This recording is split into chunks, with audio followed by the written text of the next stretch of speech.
우리는 지난주에 예수님께서 예루살렘에 입성하시는 장면을 살펴보면서 제목이 예수님이 오시는 길에 서 있으라, 예수님이 오시는 길에 서 있으라 라는 제목으로 은혜를 나누었습니다. 예수님이 오시는 길목에 뛰쳐나가 종려가지를 흔들며 외쳤던 그들의 말, 예수시여 우리를 구원하소서, 구원하소서라고 했던 그 성전 밖으로 버려진 사람들의 도무지 소망 없는 인생들이 유일하게 예수께 소망을 두고 제발 우리를 좀 살려달라고 외쳤던 그 절규에 가까운 외침을 우리는 비교적 자세히 지난주 살펴보았습니다. 제가 그분들을 동문 쪽의 사람들이라고 그랬고, 그 당시 부유층으로 구성되어 있었던 성전 서쪽에 사는 사람들을 서문의 사람들이라는 표현을 했습니다. 그러나 동문의 사람들이 예수가 필요해 나와 종려가지를 흔들며 우리를 구원해달라고 이야기했지만 그 설교를 듣는 우리 모두는 알고 있습니다. 이 자리에 앉은 우리 모두, 또 가정에 계신 우리 성도님 모두가 동문의 사람이라는 것. 왜냐하면 우리 모두는 율법으로는 도무지 구원을 받을 수 없는, 예수가 아니고는 안 되는 동문의 사람이기 때문입니다. 우리 모두는 율법을 지킬 수도 없고 율법이 우리를 구원해 줄 수도 없고 율법 외에 다른 한 구원의 방법이 필요한 사람들이라는 차원에서 저도 여러분도 모두 동문 쪽 사람입니다. 사실 동문 쪽 사람이라고 얘기했지만 율법을 꽤나 잘 지킨다고 생각했던 서문 쪽에 부유한 마을에 살고 있었던 사람들도 사실은 자기들도 알고 있었습니다. 율법을 지켜보면 아는 겁니다. 그들이 율법을 지키면 지킬수록 이 율법은 지킬 수 없는 것이라는 것을 알게 됩니다. 그리고는 아무도 이 율법을 다 지켜 구원받는 사람이 천하에 아무도 없다는 것을 알았습니다. 그래서 율법을 지키지 못하는 동문의 사람들, 율법을 지키려고 노력했던 서문의 사람, 다 한 마음으로 생각했던 한 가지는 율법 외에 우리를 구원할 다른 법이 필요하다는 것을 인정하게 된 겁니다. 그들도 다 율법을 지킨 사람들도 속으로 알고 있었던 겁니다. 또한 율법 자체가 소리를 지릅니다. 율법이 지르는 소리를 들어보셨나요? 이렇게 외칩니다. 여러분, 나는 여러분을 구원할 수 없습니다. 여러분에게 다른 구원자가 필요합니다. 나 율법은 여러분을 구원할 수가 없습니다. 나는, 내 역할은 여러분에게 외치는데 율법 말고 다른 구원자가 필요하다는 것을 외치는 게 나 율법의 사명입니다. 갈라디아서 3장 24절 우리 같이 한번 봉독합니다. 시작. 이같이 율법이 우리를 그리스도께로 인도하는 초등교사가 되어 우리로 하여금 믿음으로 말미암아 의롭다함을 얻게 하려 함이라. 율법이 뭐라고요? 우리를 그리스도께로 인도하는 초등학교 교사와 같은 역할을 한다는 겁니다. 그래서 이런 말이 있습니다. 율법은 그리스도를 가리키는 이정표와 같다. 분명한 사실 한 가지는 그 사람이 판자촌에 살든지 서문의 높은 자리에서 살든지 상관없이 천하인간 누구든지 자기의 힘으로 율법을 지킬 수 있는 사람은 없다는 겁니다. 상부도시 사람들이 제 아무리 직책이 대제사장이라서 하나님을 만날 수 있는 지성소로 들어가는 자격을 가졌다고 할지라도 상부도시에 줄을 이루고 살았던 사두개인들과 제사장들이 보란듯이 유월절 어린 양을 잡고 성전을 좋은 옷을 입고 떵떵거리면서 들어갈 수 있다 할지라도 그들이 그 직책으로 하나님께 나갈 수 없다는 겁니다. 어쩌면 그 높은 동네 상부도시에 살고 있었던 세상 사람 다 부러워하는 그 당시에 공회의원이었던, 사내들인 공회의원이었던, 우리말로 하면 국회의원이었던 71명으로 구성되어진 그 사람들 중에, 그들 중에 정말 양심이 있었던 사람은 밤에 혼자 예수님을 찾아와 예수님 앞에 이렇게 물었죠. 니고데모라고 하는 공회의원 한 사람, 예수시여 어떻게 해야 구원을 받습니까? 다 자는 밤에 예수님 있는 곳으로 혼자 찾아와서 예수님, 율법 말고 다른 것으로 구원을 받아야 되는데 내가 어떻게 구원을 받아야 됩니까? 예수님이 그 니고데모 한 사람을 앉혀놓고 니고데모의 눈을 보면서 하신 말이 그 유명한 요한복음 3장 16절이지요. 하나님이 니고데모를 이처럼 사랑하사 독생자를 주셨으니 이는 저를 믿는 자마다 멸망치 않고 영생을 얻게 되는 것이다. 니고데모는 양심적인 사람이었죠. 솔직했던 사람인 겁니다. 율법을 지키는 척하는 게 아니라 율법으로 구원받을 수 없는 자기의 적나라한 모습을 예수님 앞에 와서 고백했던 사람이지요. 당연합니다. 하나님 눈에 상부도시가 어디 있고 하부도시가 어디 있고 상부 사람이 어디 있고 하부 사람이 어디 있고 동문 사람이 어디 있고 서문 사람이 어디 있습니까? 하나님 눈에는 뭐만 있어요?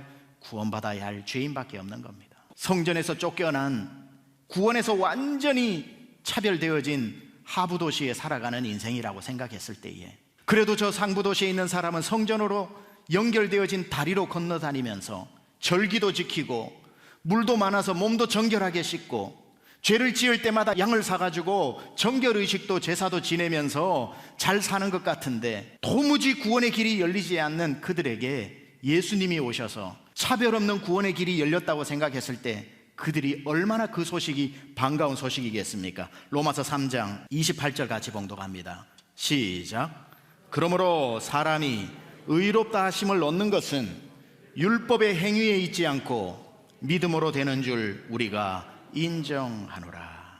우리가 율법으로 구원받는 게 아니라 예수님을 믿음으로 구원받는 줄 믿습니다. 종교개혁을 시작했던 마틴 루터가 1511년 로마를 방문하게 됩니다. 그는 자기의 고행을 통해서 믿음을 소유하고자 정말 경건하고 신실하게 살았던 사람입니다. 그런데 로마에 가면 유명한 계단이 있습니다. 라테란 성당에 가면은 계단이 있는데 28개의 계단이 놓여져 있습니다. 그 계단은 어떤 계단이냐면 헬레나라고 하는, 우리가 잘 아는 콘스탄티누스, 기독교를 공인한 사람이죠. 콘스탄티누스의 어머니 헬레나가 회심을 하고 난 뒤에 예루살렘으로 가서 빌라도 법정에서 예수님이 심판받으실 때에 예수님이 오르셨던 그 계단을 직접 떼어와서 로마에 가져다 놓은 그 계단이 바로 그곳에 있습니다. 라테란 성당에 있는데 그 계단의 이름을 스칼라 상타라고 이야기합니다. 해석하면 거룩한 계단이라는 뜻입니다. 그 계단이 사람들에게 공개가 되어졌고, 이제 거기에는 그 계단은 절대로 걸어서 오를 수 없도록 만들었습니다. 무릎으로 올라가는 계단입니다. 사람들이 고행을 하면서 한 계단 한 계단 오르면서 자기의 죄를 회개하고 믿음을 갖지 못하고 죽은 사람들을 위해 기도하면 연옥에서 천국으로 간다라고 믿으면서 그 계단을 무릎으로 28개 계단을 올라가는 겁니다. 루터도 고행의 종교를 가지고 있었기 때문에 그 계단에 가서 무릎으로 오르기 시작합니다. 고행을 통해 구원을 얻으려고 하는 치열한 몸부림이었죠. 그가 한 계단 한 계단 무릎으로 그 빌라도의 계단을 오르다가 갑자기 마음속에 질문이 생깁니다. 이런 노력으로 구원을 받을 수 있는가? 인간이 얼마나 노력을 해야 거룩하신 하나님 앞에 구원을 따낼 수 있는가? 이런 고행과 이런 수행과 이런 노력으로 구원을 받는다면 율법을 완성시킨 예수님이 왜 필요한가? 라는 생각에 자기의 마음이 와닿자 그 자리에서 벌떡 일어납니다. 그리고 외친 구절이 로마서 1장 17절, 대저 의인은 믿음으로 말미암아 살리라. 수행과 고행이 아니라 예수 그리스도를 믿는 것으로 구원을 얻는다고 일어나고 시작한 것이 종교개혁입니다. 마찬가지로 우리는 율법의 행위나 율법의 노력이나 율법을 지킴으로 구원을 받는 게 아니라 율법 외에 나타난 우리를 구원한 전혀 새로운 법인 예수 그리스도를 믿음으로 말미암아 구원받는 줄 믿습니다. 이 새로운 구원의 길이 생겼다는 소식을 성전에서 쫓겨나 나는 이제 율법으로든지 뭐든지 구원의 가능성이 없다고 생각했던 사람에게 만약에 이 예수님이 오셨다는 소식이 들렸다고 여러분이 그 입장에서 한번 생각해 보십시오. 얼마나 반가운 소식입니까? 성문 밖의 사람의 심정으로 로마서 8장 1절 2절을 읽으면 이거는 대한독립 만세보다 더 위대한 선언입니다. 로마서 8장 1절 2절 시작. 그러므로 이제 그리스도 예수 안에 있는 자에게는 결코 정죄함이 없나니 이는 그리스도 예수 안에 있는 생명의 성령의 법이 죄와 사망의 법에서 너를 해방하였습니다. 율법이 해방하는 게 아니라 그리스도 예수 안에서 생명의 성령의 법이 너희를 죄와 사망의 법에서 해방하였느니라. 그런즉 누구든지 그리스도 안에 있으면 결코 정죄함이 없느니라. 동문의 사람들, 성전 안에 한 번도 들어갈 기회를 얻지 못했던 사람들, 영원히 이 땅에서도 지옥처럼 살다가 죽어 지옥으로만 가야 된다고 생각했던 사람들에게 율법 외에 한 법이 나타났으니 이는 그리스도 안에 있는 생명의 성령의 법이라. 그분이 죄와 사망의 법에서 우리를 해방하였으니 그 법은 차별이 없어서 내가 어디에 살든지 무슨 신분으로 태어났든지 유대인이든지 이방인이든지 노예이든지 상관없이 차별이 없느니라. 이걸 복음이라고 얘기하는 겁니다. 이걸 복음이라고 얘기하는 거예요. 차별 없이 날 찾아온 사랑, 소망 없는 내 인생에 찾아온 사랑. 죄인으로 태어나 죄인들이 우글거리는 빈민촌에 살다가 율법을 지킬 수 없어 구원과 영영 멀어진 그들에게 복음이 뭡니까? 다른 게 복음이 아닙니다. 예수님이 율법의 완성이라는 것이 복음입니다. 그래서 그들은 드디어 그 예수가 예루살렘으로 들어온다는 소식을 듣고 어찌 가만히 있을 수 있습니까? 물 쏟듯이 그 길거리로 쏟아져 나가, 예수여 나를 좀 돌아보시오, 나를 좀 구원해 주시오, 나를 기억해 주시오, 나를 구원해 주셔서 호세나 save us, 우리를 구원해 달라고 외쳤던 겁니다. 그런데 기대가 크면 뭐가 크죠? 실망이 크다고. 그 기대감은 불과 5일 만에 물거품처럼 산산조각 나버렸습니다. 우리를 구원해 줄 줄만 알았던 그 예수가 살리기는커녕 자기 목숨 하나 못 살리고 십자가에서 죽어버렸으니 그 모든 극에 달한 극도의 소망은 극한의 절망으로 바뀌어져 버렸습니다. 그들은 두 번 버려집니다. 율법에 버려졌고 예수에게 버려졌고, 이제는 세상 소망 다 끊어져 버린 사람들. 예수님이 죽으시는 그날, 유월절 양 잡는 시간, 안식일 바로 전, 그때에 예수님은 오후 3시에 돌아가셨고, 하나님이 이 땅에 오셔서 하나님이 십자가에 달려 죽었으니 사람은 몰라도 천지가 놀라지 않겠습니까? 여러분, 예수님이 하나님의 아들이라는 걸 사람만 몰랐지 하늘도 알고 땅도 알았습니다. 어찌 하나님이 인간으로 온 것도 놀라운데 그 하나님이 인간의 손에 잡혀 십자가에 죽는 것을 하늘이 쳐다보는데 알고 있는 하늘이 어찌 가만히 있으며 알고 있는 땅이 어찌 통곡하지 않겠습니까? 땅이 그 순간, 예수님 돌아가시는 순간 통곡하는 것이 지진이 일어나서 무덤들이 열리고 바위가 깨지는 겁니다. 예수님이 죽으시는 것을 땅이 통곡하는 소리예요. 성전 안에 성소도 하나님을 알아 휘장이 찢어지면서 세상이 통곡하는 그 시간, 인간들만 웃고 있었죠. 그리고 예수님은 무덤에 들어가셨고, 토요일 하루 안식일이라 무덤 속에 안식하셨고, 죽음 속에서 예수님이 안식하신 거지요. 그런데 여러분, 과연 그것으로 끝일까요? 끝일 리가 있습니까? 어디 십자가가 우리 종착역입니까? 끝일 리가 있나요? 사흘 후에 예수님은 다시 살아나셨습니다. 할렐루야.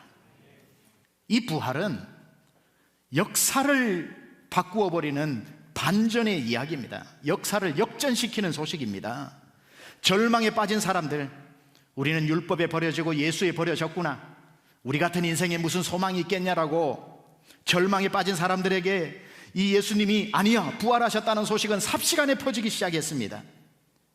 예수님이 죽으실 때 소망도 함께 죽어버렸던 사람들에게 예수님이 다시 살아나셨다는 소식은 예수님 한 분만 살아났다라는 것을 의미하지 않고 예수님이 살아났다면 우리도 살아날 수 있겠다라고 하는 희망이요, 가능성이기 때문에 이 부활의 소식이 얼마나 반가운 소식이었는지 모릅니다.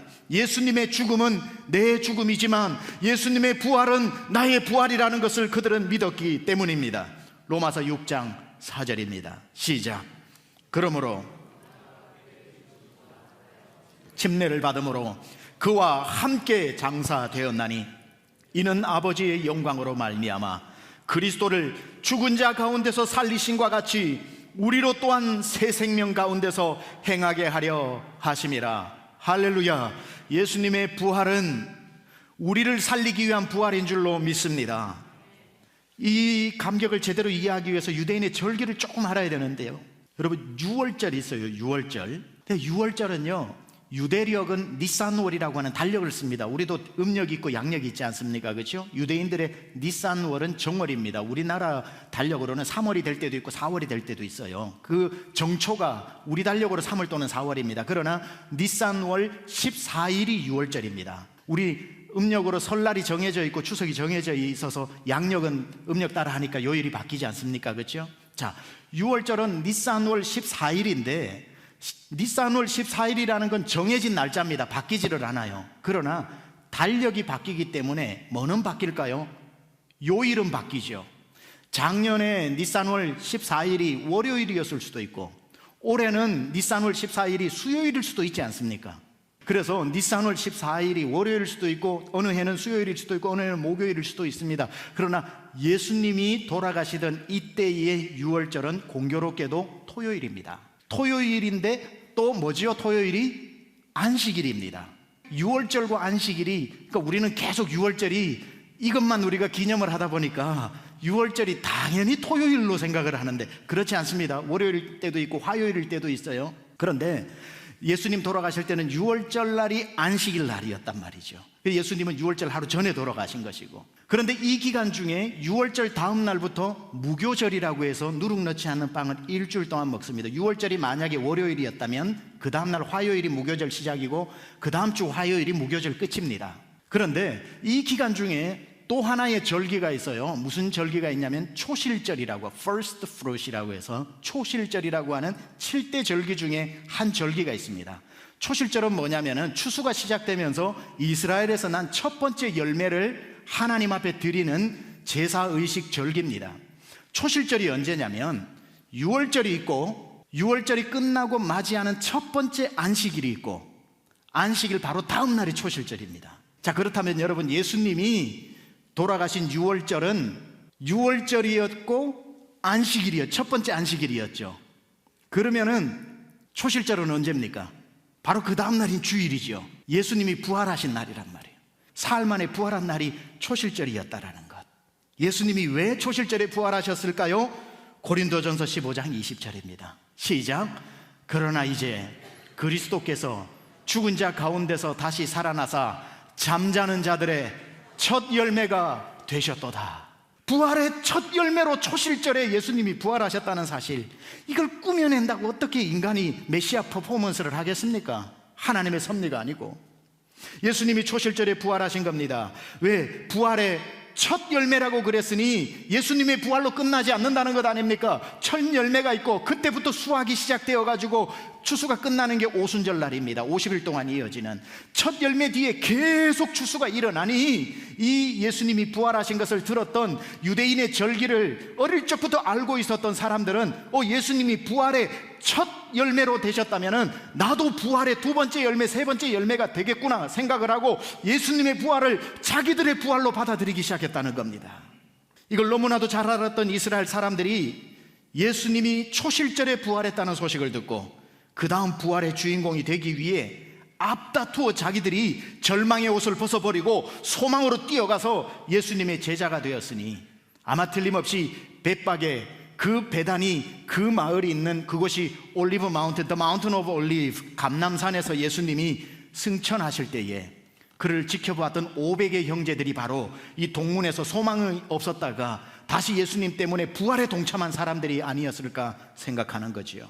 자, 예수님이 무덤에서 부활하신 날, 그 부활하셨다는 소식은 삽시간에 예루살렘의 온 땅에 퍼지기 시작합니다. 여러분, 이 부활의 소식이 얼마나 빨리 퍼졌냐면 대제사장과 제사장들이 너무 당황을 해서 마태복음 찾아보세요. 사람들을 불러 돈을 주면서 부활 거짓말이라고 해라, 부활 거짓말이라고 해라, 제자들이 훔쳐갔다고 그래라, 제자들이 훔쳐갔다고 해라, 돈을 주고 사람을 사서 잘못된 이 정보를 흘리니 그 소문이 오늘날까지도 이르더라, 이 표현이 나오지요. 얼마나 이 소문이 진짜였으면 돈을 주고 입막음을 했겠습니까? 그러나 이 부활의 소식을 누가 멈출 수 있겠습니까? 온 동네 구석구석에 이 부활의 소식은 급속도로 퍼지게 되었습니다. 부활의 소식이 이렇게 빨리 전해진 이유는 예수님의 무덤에 갔다가 빈 무덤을 보고 예수님의 부활 소식을 천사들에게 듣고 전해준 사람들이 여인들이었다는 겁니다. 증거입니다. 마태복음. 안식일이 다 지나고 안식 후 첫날이 되려는 새벽에 막달라 마리아와 다른 마리아가 무덤을 보려고 갔더니 천사가 여자들에게 말하여 이르되 너희는 무서워하지 말라. 십자가에 못 박히신 예수를 너희가 찾는 줄 내가 아노라. 그가 여기 계시지 않고 그가 말씀하시던 대로 살아나셨느니라. 여인들에게 전했기 때문에, 이들은 예수님이 부활하신 것 때문에 그 소식을 들은 사람들이 한 가지 믿음이 생겼습니다.